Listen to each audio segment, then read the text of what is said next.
অশোক মিত্রের আপিলা চাপিলা থেকে আমাদের পড়াশোনা একটু একটু করে চলছে। আমাদের অজানা কিছু ইতিহাস আমরা জানতে পেরেছি এবং আমাদের ব্যক্তিগত জীবনে আমরা যেটা দূর থেকে হলেও প্রত্যক্ষ করেছি বা সমাজ রাজনৈতিক জীবনে যেটা আমরা প্রত্যক্ষ করেছি, অনুভব করেছি, যার ফলাফল আমরা ভোগ করেছি এবং ইত্যাদি যে ইতিহাস অশোক মিত্র লিখছেন। যদিও অশোক মিত্রের লেখার মধ্যে লেখক অশোক মিত্রের একটা অন্তরায় রয়েছে। তিনি যদিও ভোটে দাঁড়িয়ে সরাসরি প্রত্যক্ষ রাজনীতিতে এসে প্রত্যন্ত মানুষের সঙ্গে মেলামেশা করেছেন বলে তিনি লিখেছেন, তবুও আমার অনুভব হচ্ছে, আমার মনে হচ্ছে যে সেভাবে তৃণমূল স্তরের মানুষের সঙ্গে মেলামেশা করার সুযোগ সম্ভবত তার মধ্যে ছিল না। তার পারিবারিক, তার শিক্ষাগত যোগ্যতা, তার শ্রেণীগত অবস্থান এবং তার ব্যক্তিগত যে বৈশিষ্ট্যাদি, তা দিয়ে তিনি তৃণমূল স্তরের সমস্ত মানুষের কাছে মেলামেশা করার সুযোগ থেকে বঞ্চিত হয়েছেন বা নিজেকে বঞ্চিত রেখেছেন। দুটোর যে কোনো একটা।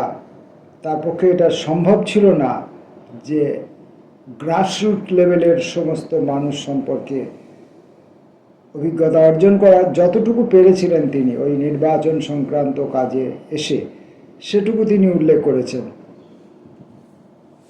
আমরা আজকে 31তম পর্ব পড়ব।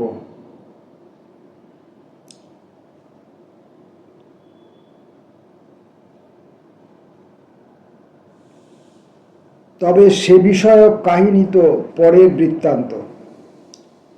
যুযুধান আমি কেন্দ্র রাজ্য সম্পর্কের লড়াইয়ে 83 সালে মন্ত্রিসভায় ফের কোমর বেঁধে নামলাম।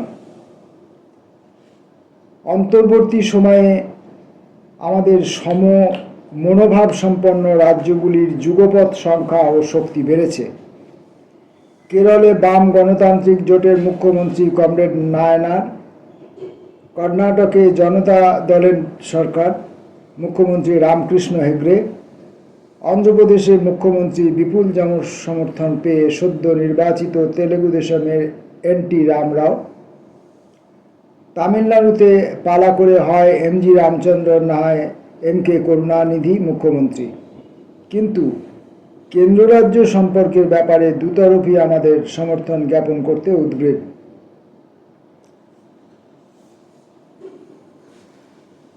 পঞ্জাবে আকালি দল শাসন ক্ষমতায়। আনন্দপুর সাহেব প্রস্তাবের ধারাগুলি দলের মন্ত্রীদের শিরায় তন্ত্রীতে প্রবাহিত। যা আগেই উল্লেখ করেছি, রাজস্থানের মুখ্যমন্ত্রী শেখাওয়াত যদিও ভারতীয় জনতা পার্টির বড় নেতা, কেন্দ্র রাজ্য সম্পর্কের বিতর্কে আমাদের সঙ্গে অনেক বিষয়ই গলা মিলিয়ে যাচ্ছিলেন।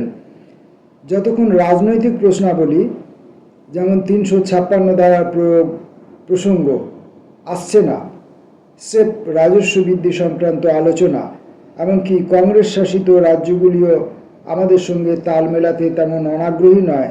সে সময় কয়েক মাস বাদে জম্মু ও কাশ্মীরে নির্বাচন, ইন্দিরা গান্ধীর বিরুদ্ধে লড়াই করে ফারুক আবদুল্লাহ ও ন্যাশনাল কনফারেন্সের শ্রীনগরের ক্ষমতা দখল, কেন্দ্র রাজ্য সম্পর্ক পুনর্বিন্যাসের ব্যাপারে তারাও আমাদের সঙ্গে সামিল।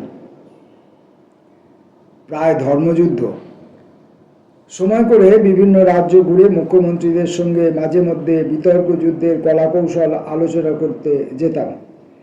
কয়েকজনের সঙ্গে ব্যক্তিগত সৌহার্দ্য স্থাপিত হয়েছিল। রামকৃষ্ণ হেগড়ে মজলিসি আড্ডাবাজ মানুষ, ব্যাঙ্গালোরে গেলেই বাড়িতে ধরে নিয়ে যেতেন, আর তৎকালীন অর্থমন্ত্রী মুম্বাইয়াও উপস্থিত থাকতেন। তাদের বিদেশি হুইস্কিতে অভিরুচি আমার নেই, তা সত্ত্বেও আড্ডা জমাতে অসুবিধা হতো না। রাজনৈতিক আদর্শ ও জীবন দর্শনের দুস্তর ফারাক সত্ত্বেও হতো না। বোম্বাইয়া কথাস্থলে একদিন বলেছিলেন তিনি প্রথম জীবনে মানবেন্দ্র রায়ের মন্ত্রশিষ্য ছিলেন।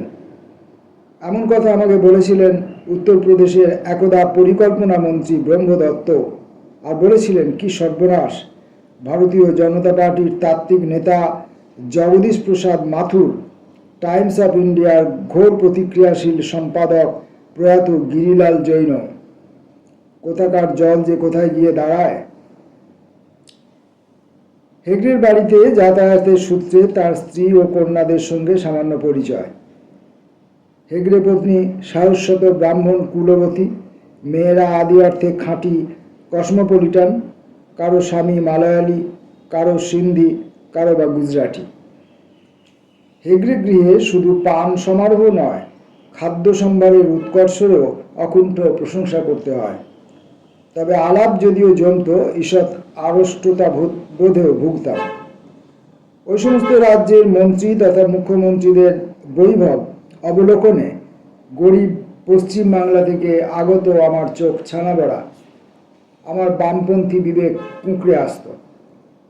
অপরিমিত ঐশ্বর্য, অপরিমিত আপ্যায়ন, উদার আড্ডা, যার শরীরে মিশে থাকত প্রচুর পরকীয় পরকীয়া চর্চা, কিছু কৌতুক। একটি নমুনা উপস্থাপন করছি। কেন্দ্র রাজ্য সম্পর্কের কোনো খটোমটো বিষয় নিয়ে আলোচনা চলছে হেগড়ের বাড়িতে। আমাদের জোট বাঁধতে হবে, একাধিক মুখ্যমন্ত্রীকে সঙ্গে পেতে হবে। অন্ধ্রপ্রদেশে প্রায় আধা পাগলা রামরাও সমাসীন, জনগণের কাছে তিনি দেবতা সদৃশ, তবে তাঁর খামখেয়ালেরও শেষ নেই। গুজব রটল তিনি নিজেকে অর্ধনারীশ্বর রূপে গণ্য করেন, তাই রাত্রিবেলা শাড়ি পরিহিত হয়ে ঘুমোতে যান। সন্ধ্যা থেকে আমাদের আলোচনা চলছে, রাম রায়ের সঙ্গে পরামর্শ প্রয়োজন। হেগড়ে আপ্তসহায়ককে বললেন তাকে ফোন করতে। 30 সেকেন্ড বাদে ফোন বাজলো। হেগড়ে ধরলেন। কন্নড়ে কি কথা হলো আপ্তসহায়কের সঙ্গে? আমার দিকে ফিরে হেগড়ে হতাশ, হাত ঘুরিয়ে বললেন, হলো না, he is already in his sari. অর্থাৎ রামরাও ইতিমধ্যেই শুতে চলে গেছেন। কথা বলা স্থগিত রইল। অন্ধ্রপ্রদেশের মুখ্যমন্ত্রী তাড়াতাড়ি শুতে না গিয়ে উপায় ছিল না। তিনি প্রত্যুষে 3টে সাড়ে 3টের মধ্যে ঘুম থেকে উঠতেন। প্রাতঃকৃত্য ও প্রাণায়ামের পর পৌনে 4টে থেকে বহিরাগতদের সাক্ষাৎকারে ডাকতেন। গরজ বড় বালাই। আমাকে একবার বাইরে নিরেট অন্ধকার ভোর 4টের সময় ওর সঙ্গে দেখা করতে যেতে হয়েছিল। কেন্দ্র রাজ্য যুদ্ধে অন্ধ্রপ্রদেশকে পাশে পাওয়া আমাদের যে একান্ত প্রয়োজন। চেন্নাইতে এমজি রামচন্দ্রন একদিন তার গৃহে নৈশাহারে নিমন্ত্রণ করেছিলেন। ভক্ত অনুরাগীদের দঙ্গল বাইরে অপেক্ষমান। আমরা দুজন মুখোমুখি বসে রসম থেকে শুরু করে বিবিধ দক্ষিণী খাদ্য উপাচারের সদ্ব্যবহার করছি। মজার ব্যাপার, যে দুই অভিনেতা অভিনেত্রী তামিলনাড়ুর রাজনীতিতে আমূল পরিবর্তন ঘটিয়ে দিয়েছেন, রামচন্দ্রন ও জয়ললিতা, কেউই খাঁটি তামিল নন। রামচন্দ্রন আসলে মালয়ালি মেনন, শ্রীলঙ্কায় শৈশব কাটিয়েছেন। শ্রীলঙ্কা ফেরত তামিলনাড়ু পৌঁছে আন্নাদুরাইয়ের শিষ্যত্ব গ্রহণ। অন্যপক্ষে তার বান্ধবী ও শিষ্যা জয়রাম জয়ললিতা আয়েঙ্গার ব্রাহ্মণী। তাঁর জন্ম অন্যত্র, কর্ণাটকে। জয়ললিতা কনভেন্টে পড়া মহিলা, চোস্ত ইংরেজি বলেন, কিন্তু রামচন্দ্রন বলতেন যাকে বলে চড়ুই ইংরেজি। ওর চেহারা যে কত সুন্দর তা টুপি ও চশমা খুলে ফেললে বোঝা যেত। হয়তো সামান্য টাক পড়ে এসেছিল বলে মাথা ঢেকে রাখতেন, তবে চোখ ঢেকে রাখবার রহস্য কোনোদিন নির্ণয় করতে পারিনি।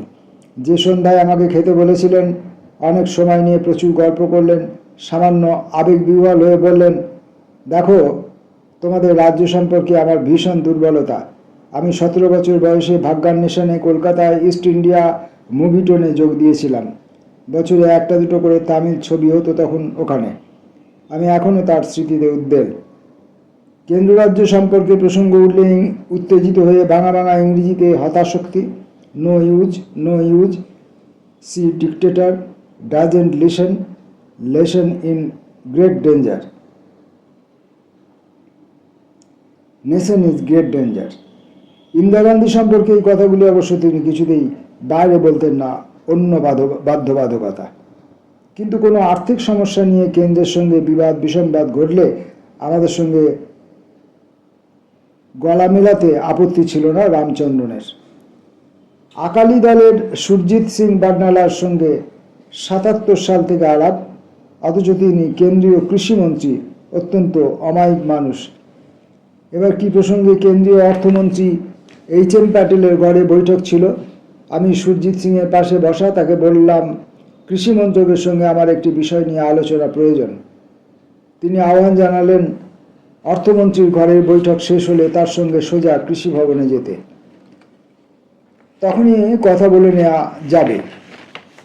দিল্লিতে যে কোনো যুগে, যে কোনো পর্বে, যে কোনো অধ্যায়ে যা অভাবনীয়, কেন্দ্রীয় ক্যাবিনেট মন্ত্রী তার পাশে বসিয়ে ছোট ফিয়াট গাড়ি নিজে চালিয়ে আমাকে তার দপ্তরে নিয়ে গেলেন। রাজনীতিতে অনেক উথাল পাথাল। 1998 সাল থেকে তিনি ভারতীয় জনতা দলে জোড়াতালি দেওয়া মন্ত্রিসভার ক্যাবিনেট মন্ত্রী। একদিন রাজ্যসভার লাউঞ্জে আমাকে ডেকে নিয়ে নিচু স্বরে বললেন, তোমাদের দল পাঞ্জাবে লোকসভা নির্বাচনে একমাত্র আমারই বিরুদ্ধে প্রার্থী দিয়েছিল, যদিও আমি জিতেছি। আমার কি অপরাধ আজ পর্যন্ত আমি জানতে পারিনি। বোধহয় আমতা আমতা করে বলেছিলাম, ওসব উচ্চমার্গের ব্যাপার আমার জানা নেই। আলাপ হলো ফারুক আবদুল্লার সঙ্গেও। বাবার ক্ষুরোধার বুদ্ধি নেই, আকর্ষণ ক্ষমতাও বাবার তুলনায় অনেক কম, কিন্তু ইন্দিরা গান্ধী অহোরাত্র তার অনিষ্ট কামনা করছেন। আত্মরক্ষার খাতিরেই কেন্দ্র রাজ্য সম্পর্ক পুনর্বিন্যাসের লক্ষ্যে আমাদের আলোড়নতোড়া আন্দোলনে ফারুক যুক্ত হয়ে গেলেন। 83 সালের আগস্ট মাসে শ্রীনগরের রাজ্যদের দাবি জোরদার করতে বড় সম্মেলনের আহ্বান করলেন। কে ছিলেন না সেই সম্মেলনে? নামমুদ্রিপাদ, রাজেশ্বর রাও থেকে শুরু করে জগজীবন রাম, বিজু পট্টনায়ক পর্যন্ত। একমাত্র ব্যতিক্রম চরণ সিং। তাকে অনুরোধ উপরোধ করে নিয়ে আসার জন্য বিজু পট্টনায়ককে দূত হিসাবে শ্রীনগর থেকে দিল্লিতে পাঠানো হলো। ব্যর্থ মনোরথ হয়ে ফিরলেন। তবে তেমন ক্ষতিবৃদ্ধি হলো না তাতে। 3 দিন ধরে জমাট বৈঠক। আমার সঞ্চালনায় বিভিন্ন প্রস্তাবের খসড়া তৈরির জন্য একটি উপসমিতি গঠন করা হলো। তাতে রাজেশ্বর রায় যেমন ছিলেন ইন্দ্র কুমার গুজরালও। সারা দেশ থেকে ঝেঁটিয়ে সাংবাদিকরা এলেন। শেষ দিনে হোতা হিসাবে ফারুক আবদুল্লার সাংবাদিক সম্মেলন। প্রারম্ভিক একটা দুটো কথা বলে আমার উপরেই সম্মেলনের সিদ্ধান্তগুলি ব্যাখ্যা করার দায়িত্ব অর্পণ করলেন। আন্দোলনে জোর ধরল। জাতীয় রাজনীতির প্রধান সমস্যা রূপে কেন্দ্র রাজ্য সম্পর্কের পুনর্বিন্যাস আলোচনার পুরোভাগে চলে এলো। কংগ্রেস দল প্রায় একঘরে। উৎসাহের স্রোতধারা বজায় রাখবার উদ্দেশ্যে কলকাতায় জ্যোতিবাবুর আমন্ত্রণে ওই বছরেরই ডিসেম্বর মাসে আরেকটি বৈঠকের আয়োজন। এবার সম্মেলন আরও জমজমাট। যতদূর মনে পড়ে চরণ সিংহ যোগ দিয়েছিলেন, জনতা দলের সব শরিকরাও। বামপন্থীদের বাইরে হেগড়ে রামরাও তো ছিলেনই, ছিলেন আকালি দলের প্রতিনিধিরা, ডিএমকের প্রতিনিধি হিসেবে খোদ করুণানিধি ও তার ভাগ্নে মুরশলি মারান। বৈঠক শেষে ব্রিগেড প্যারেড মাঠে বিশাল জনসভা। বীরের আয়তন দেখে অন্য রাজ্যের নেতাদের বিস্ময়ে নির্বাক হয়ে আসা। 84 সাল। নানা রাজ্য থেকে আমন্ত্রণ আসছে বক্তৃতা দেওয়া ও সলা পরামর্শের জন্য। আরেকবার পুতুল নাচের ইতিকথায় ফিরতে হয়। কুমুদ যে যাত্রা দলের সঙ্গে যুক্ত, তারা মতিদের গ্রামে জনা অভিনয় করছে। রাত গড়াচ্ছে, মঞ্চে অভিনেতা অভিনেত্রীদের আগমন নির্গমন। অমিত্রাক্ষর ছন্দের অসম পংক্তিতে কথোপকথন আবেগ শীর্ষে পৌঁছচ্ছে।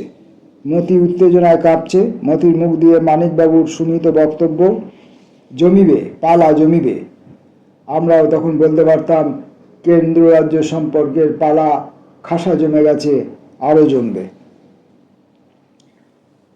তার নয়া জমানায় ইন্দিরা গান্ধীকে সুপরামর্শ দেওয়ার মতো তেমন কেউই আর তার পাশে ছিলেন না। যারা ছিলেন তারা প্রধানত চাটুকার শ্রেণীভুক্ত, বিদূষক, কুম্ভিলক বৃত্তি ছাড়া তাদের অন্য কোনো ভূমিকা ছিল না। বছরের মাঝামাঝি ইন্দিরা গান্ধী পরপর 3টে ভুল করলেন, সম্ভবত পুত্র রাজীব ও পারিষদ অরুণ গান্ধীর কথা শুনে। কাহিনীটি একটু বিস্তারিত করে বললে হয়তো অন্যায় হবে না। প্রতি 5 বছর অন্তর সংবিধানের 280 ধারা অনুযায়ী রাষ্ট্রপতিকে একটি অর্থ কমিশন নিয়োগ করতে হয়। কমিশনে সাধারণত জনৈক রাজনৈতিক ব্যক্তিত্ব নেতৃত্ব দিয়ে থাকেন। তাকে সাহায্য করবার জন্য থাকেন একজন করে আইনজ্ঞ, অর্থনীতিবিদ ও প্রবীণ প্রশাসক। কমিশনের অন্যতম প্রধান কৃত্য আয়কর ও কেন্দ্রীয় অন্তঃশুল্ক থেকে আহিত রাজস্ব কেন্দ্র ও রাজ্যগুলির মধ্যে বন্টনের নীতি নির্ধারণ। সেই সঙ্গে রাজ্যগুলির সঙ্গে বরাদ্দ অর্থ কী করে বিভিন্ন রাজ্যের মধ্যে ভাগ করা হবে তা নির্দেশ। 1984-85 সালে পরবর্তী 5 বছরের সুপারিশ পেশের জন্য যে কমিশন গঠিত হয়েছিল তার সভাপতি ছিলেন আর একজন একদা মানবেন্দ্র রায় ভক্ত যশবন্ত চবন, মহারাষ্ট্রের মুখ্যমন্ত্রী, কেন্দ্রের প্রাক্তন অর্থ ও প্রতিরক্ষা মন্ত্রী। আমার সঙ্গে বহুদিনের পরিচয়। কমিশনের অন্য সদস্যদের নিয়ে তিনি কলকাতায় বৈঠক করতে এলেন। খোলাখুলি পশ্চিমবঙ্গের বেহাল অর্থব্যবস্থার বর্ণনা দিলাম তার সামনে। কেন্দ্রীয় নীতির পরিবর্তন না ঘটলে সর্বনাশ যে অত্যাসন্ন, জোর গলায় তা জানালাম। এটাও যোগ করলাম যে যতবার দিল্লি যাই প্রতিবারই আমার মনে হয় যেন এক ধনী বিদেশের ঝলমলে রাজধানীতে পৌঁছেছি এক গরিব হতজীর্ণ দেশ থেকে। এই জায়গায় চবন আমাকে থামিয়ে কপালে সামান্য কুঞ্চন নিয়ে জিজ্ঞাসা করলেন, অশোক, কবে থেকে তোমার এই অনুভূতি হচ্ছে? মুহূর্ত মাত্র না থেমে আমার জবাব, গত 10-15 বছর ধরে। চিরাচরিত নিয়ম, অর্থ কমিশনের সুপারিশ কেন্দ্রীয় সরকার হুবহু মেনে নেয়, তাদের অসুবিধে থাকলেও মেনে নেয়। প্রতি মাসে 1-2 বার বিভিন্ন ব্যাপারে দরবার করতে দিল্লি যেতে হতো। কেন্দ্রের বাঙালি অর্থমন্ত্রীর সঙ্গে বৈঠক করতে হতো। কাগজে বেরিয়ে গেলে রাষ্ট্রপতির কাছে চবন অর্থ কমিশনের প্রতিবেদন দাখিল করেছেন, অথচ কোনো দুর্গেয় কারণে কেন্দ্রীয় সরকার তা প্রকাশ করতে বিলম্ব ঘটাচ্ছেন। কেন বিলম্ব হচ্ছে কেন্দ্রীয় অর্থমন্ত্রীকে প্রশ্ন করেও কোনো সুস্পষ্ট উত্তর পাচ্ছি না।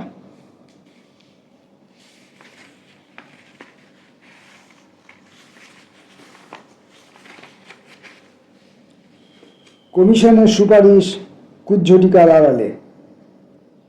এমন মুহূর্তে ইন্দিরা গান্ধী একটি বড় কেলেঙ্কারি করলেন। ফারুক আবদুল্লাহ কাশ্মীরের নির্বাচনে তার দলকে হারিয়ে দিয়েছেন। ফারুককে তিনি সহ্য করতে পারছেন না, ষড়যন্ত্র ফাঁদছেন। কাশ্মীরে তখন রাজ্যপাল ইন্দিরারই ঘনিষ্ঠ আত্মীয় ব্রিজ কুমার নেহেরু, কিন্তু নেহেরুকে দিয়ে কার্যসিদ্ধি হবে না বুঝতে পেরে তাকে সরিয়ে দেওয়া হলো গুজরাটে। শ্রীনগরে রাজ্যপাল হয়ে এলেন সঞ্জয় সখা। জরুরি অবস্থাকালে তুর্কমান গেটের কলঙ্ক নায়ক সেই কুখ্যাত আমলাটি। নবনিযুক্ত রাজ্যপালের মধ্যবর্তীতায় বহু কোটি টাকা খরচ করে কিছু বিধায়ক কেনা হলো। হবু মুখ্যমন্ত্রী হিসেবে বাছাই করা হলো ফারুকের ভগ্নিপতি চরম দুর্নীতিগ্রস্ত গুলাম মোহাম্মদ শাহকে। প্রস্তুতি সম্পূর্ণ। এক অপরাহ্নে রাজ্যপাল ফারুককে রাজভবনে ডেকে পাঠালেন। একটি সংক্ষিপ্ত বাক্য উচ্চারণ, আপনাকে এই মুহূর্তে পদচ্যুত করা হলো। বিধানসভা ডেকে ভোট যাচাই করার প্রশ্ন নেই। পাশের ঘরে অপেক্ষমান গুল শাহ, তাকে দিয়ে সঙ্গে সঙ্গে শপথ বাক্য পাঠ করালেন। ইন্দিরা যা চেয়েছিলেন তা এবার 16 করা পূর্ণ। কাশ্মীরে একজন ক্রীড়ানক মুখ্যমন্ত্রী। এই ধরনের স্বৈরাচারের বিরুদ্ধেই তো সর্বক্ষণ লড়াই করেছিলাম আমরা। বিভিন্ন রাজ্যের মুখ্যমন্ত্রীদের ও বিরোধী দলের নেতাদের সঙ্গে কলকাতা থেকেই যোগাযোগ স্থাপন করলাম। আলাপ আলোচনার সুবিধার জন্য জ্যোতিবাবুর নির্দেশে দিল্লি চলে গেলাম। কর্ণাটক ভবনে রামকৃষ্ণ হেগড়ের পৌরোহিত্যে পরামর্শ সভা, তাড়াহুড়ো করে ডাকা সভা। উপস্থিত ছিলেন মার্ক্সবাদী কমিউনিস্ট পার্টির বাসব পুন্নাইয়া, সিপিআইয়ের রাজেশ্বর রাও, আদি কংগ্রেসের তারকেশ্বরী সিংহ ও অম্বিকা সোনি, তখন ঘোর ইন্দিরা বিরোধী। চন্দ্রজিৎ যাদব, ইনিও তখন কংগ্রেস থেকে বেরিয়ে এসে বামপন্থীদের সঙ্গে ঘোরাফেরা করছিলেন। তারপর অবশ্য আরও অনেক ঘাটের জল খেয়েছেন। আরও কারা কারা ছিলেন এখন ঠিক মনে পড়ছে না। কাশ্মীরে গণতন্ত্র নিধন নিয়ে কড়া প্রতিবাদ প্রস্তাব গৃহীত হলো। সিদ্ধান্ত হলো পরদিনই শ্রীনগরে গিয়ে ফারুককে এবং কাশ্মীরের জনগণকে আমাদের সহমর্মিতা জ্ঞাপন করা হবে। কাশ্মীরের সংগ্রাম যে ভারতবর্ষের প্রতিটি বিরোধী দলের সংগ্রাম, প্রতিটি রাজ্যের সংগ্রাম, সে বিষয়ে কাশ্মীরের জনগণকে নিঃসংশয় করা জরুরি কর্তব্য।